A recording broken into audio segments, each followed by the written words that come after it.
Hello guys, जोहार साथियों, आप सभी का एक बार फिर से वेलकम है इस नए ब्लॉग में जिसमें हम आप लोगों को बताने वाले हैं कि जैसे कि जो जेएसएससी सीजीएल का जो तैयारी आप लोग कर रहे हैं उसमें खोटा भाषा पेपर जो है उसके लिए किस तरह से तैयारी करें कि सटीक आप लोगों का एग्जाम में उस आपके तैयारी से ही क्वेश्चन आए। तो हम उसके लिए क्या किए हैं कि जितना भी बुक है खोटा का जो भी पढ़ना है सिलेबस के अकॉर्डिंग, पहले तो आपके पास सारा बुक होना चाहिए। अगर बुक नहीं है तो पीडीएफ होना चाहिए, पीडीएफ का जेरोक्स आपके पास जरूर होना चाहिए। ठीक है। उसके अलावा हम क्या किए हैं कि एक कॉपी रखे हैं जिसमें हम आप लोगों को भी दिखाएंगे कि किस तरह से कॉपी को करना है। उसमें कॉपी में क्या करना है कि आप लोगों को गद भाग पद भाग जितना है उसको सबको अलग अलग लिख लेना है।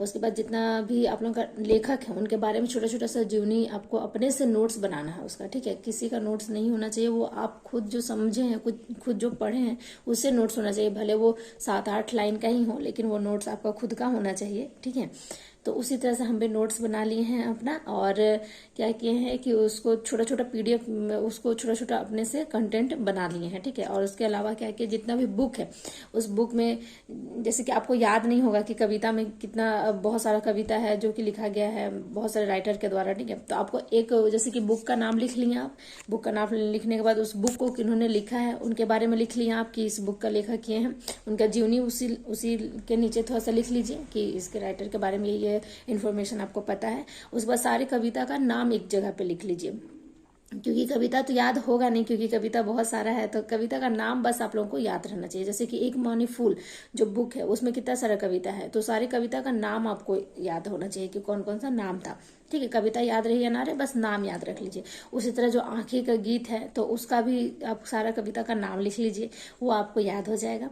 ठीक है, तो चलिए अब हम दिखाते हैं आप लोगों को कि हम किस तरह से, अभी हम नोट्स बनाना बस शुरू ही किए हैं, ये 2-3 दिन पहले बनाए हैं, तो आप लोगों को दिखाते हैं कि ये नोट्स हम किस तरह से बनाए हैं। चलिए देखिए, सबसे पहले तो ये मेरा कॉपी है। ठीक है, इस कॉपी में हम क्या किए हैं कि जैसे कि खोटा का जो सिलेबस है पहले हम उसको एक पेज में लिख लिए हैं। ठीक है, जैसे कि यहाँ पे गद भाग है, छाहिर है कहानी जो कि चित्तरंजन महतो का लेखक है, इसके सोंध माटी पुस्तक का लेखक कौन है, खोटा निबंध का, इस तरह से हम लिख लिए हैं गद भाग पद भाग फिर नाटक। ठीक है, इस तरह सबको लिख लिए। ये एक मेरा सिलेबस है कि जो हमको पढ़ना है जैसे से सीजीएल के लिए। अब इसके आगे हम क्या किए, जैसे छाहिर बुक है तो अब यहाँ पे और भी जो जैसे कि बची है साहित्य की अन्य विधाएं बचा हुआ था इसको लिख लिए। उसके बाद फिर लेखक परिचय के बारे में आपको लिख लेना। अब जैसे कि लेखक परिचय चित्तरंजन महतो, अब इनके बारे में हम लिख लेंगे। अब ये आप लोगों को पता होगा कि छाहिर बुक के ये लेखक है, तो इनके बारे में जो भी चीज आपको पता है वो सारा पॉइंट यहाँ पे लिखना। और खास करके जो ईयर लिखा हुआ है, जैसे कि यहाँ पे देखिए आप लोगों को ईयर लिखा हुआ होगा 1972, 1972, 1995, 2006, इसमें क्या क्या चीज है इनके बारे में मेन इंपॉर्टेंट पॉइंट सबको इस तरह से लिख लीजिए। उसके बाद फिर इन्होंने क्या क्या चीज और किया है, इनके बारे में जो जो उपलब्धि है, इनको कौन सा सम्मान मिला है, इस तरह से लिख लिए।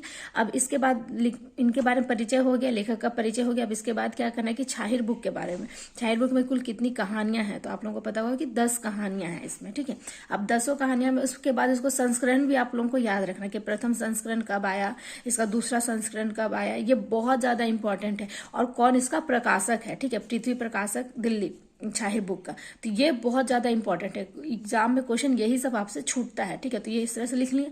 उसके बाद इनका कौन कौन सा चीज है जो अभी इनका अभ्यास मतलब कि प्रकाशन नहीं हुआ है, और ये क्या है अभी भी अधूरा रह गया, कौन कौन सा उपन्यास है, जैसे कि माँ की पुकार, जल तरंग, जीवन की खोज में राजेश, तो ये हो गया।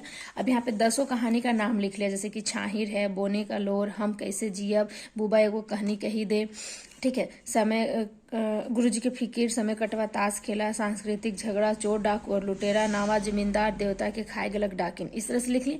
अब यहाँ पे देखिए कुछ इंपॉर्टेंट वेरी वेरी इंपॉर्टेंट करके छोटा छोटा इस तरह से बॉक्स बना के लिखना है। अब जैसे कि अब इसमें क्या किए हम कि सबसे पहला ही कहानी को लिखे छाहिर। अब छाहिर के बारे में जो जो इंपॉर्टेंट है, जिसमें कौन कौन से जो पात्र आए हैं उनके नाम, मुख्य पात्र जो जो उनका नाम लिख लिए। अब इनका किस से कंपेरिजन किया गया था, जैसे कि रोहन को छाया किस बड़ी पेड़ की छाया, मोहनलाल को छोटे पेड़ की छाया, इस तरह से मतलब कि आप लोगों को इस तरह से बना बना के लिख लेना है। उसके बाद ये सारा पॉइंट इस तरह से छाहिर का हो गया। फिर उसी तरह से आपको बोने का लोर का लिखना है, हम कैसे जिए, मतलब जो जो भी इंपॉर्टेंट चीज है उस पॉइंट को यहाँ पे लिख लेना है। ये आपको खुद से बनाना है, इस तरह से बुक रहेगा तो आप अपने आप खुद ही इस तरह से बना लीजिएगा। तो अभी हम फिलहाल छाहिर बुक का ही बनाए हैं। देखिए यहाँ पे बुबा वो कहानी कही देगा, अब जैसे कि इसमें अघन महीना का बात हुआ था, तो अघन महीना भी आपको इस तरह से लिखना है। मुख्य पात्र में गंगाराम बुबा, जो इनको बुबा कहा गया, उनका नाम क्या था, तो गंगाराम। ये कौन थे, तो गांव का एक मतलब कि बूढ़े व्यक्ति थे, और यही एक कहानी सुनाते हैं कि गांव कैसे डूबल। और इसमें जो 3-4 लोग का नाम आया था, वैसे तो हम खोटा जो पढ़ाए हैं आपको, उसमें इनके बारे में बहुत अच्छे से बता दिए, लेकिन जो सुनना और आपके पास एक नोट्स होगा जो कि एग्जाम में फटाफट रिविजन के लिए आपका बहुत ही काम आएगा। तो इस तरह से आपको बनाना है नोट्स, ठीक है।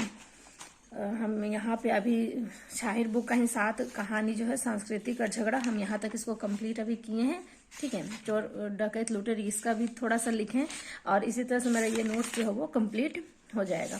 तो देखा दोस्तों आप लोगों ने कि हम किस तरह से नोट्स अपना बना रहे हैं खोटा का, क्योंकि देखिए झारखंड तो आप कहीं से भी पढ़ लीजिएगा, लेकिन खोटा क्या है, खोटा आपका बहुत ज़्यादा स्कोरिंग है, और इसी में जितना नंबर आएगा वो आपका मायने रखेगा एग्जाम में, क्योंकि इसका नंबर जो है वो बहुत ज़्यादा इंपॉर्टेंट है इसमें। और ये एक ऐसा है सब्जेक्ट, मतलब कि जो भी आपका भाषा पेपर जो है वो ऐसा है जिसमें आप बहुत ज़्यादा स्कोर कर सकते हैं, ठीक है दोस्तों। तो उम्मीद करते हैं कि ये मेरा छोटा सा अभ्यास आप लोगों को अच्छा लगा होगा। तो चलिए अब फिर मिलते हैं अगले कुछ नए टॉपिक के साथ, तब तक के लिए बाय बाय। और चैनल पे जो भी लोग नए हैं, चैनल को सब्सक्राइब, लाइक और शेयर जरूर करिएगा। थैंक यू दोस्तों।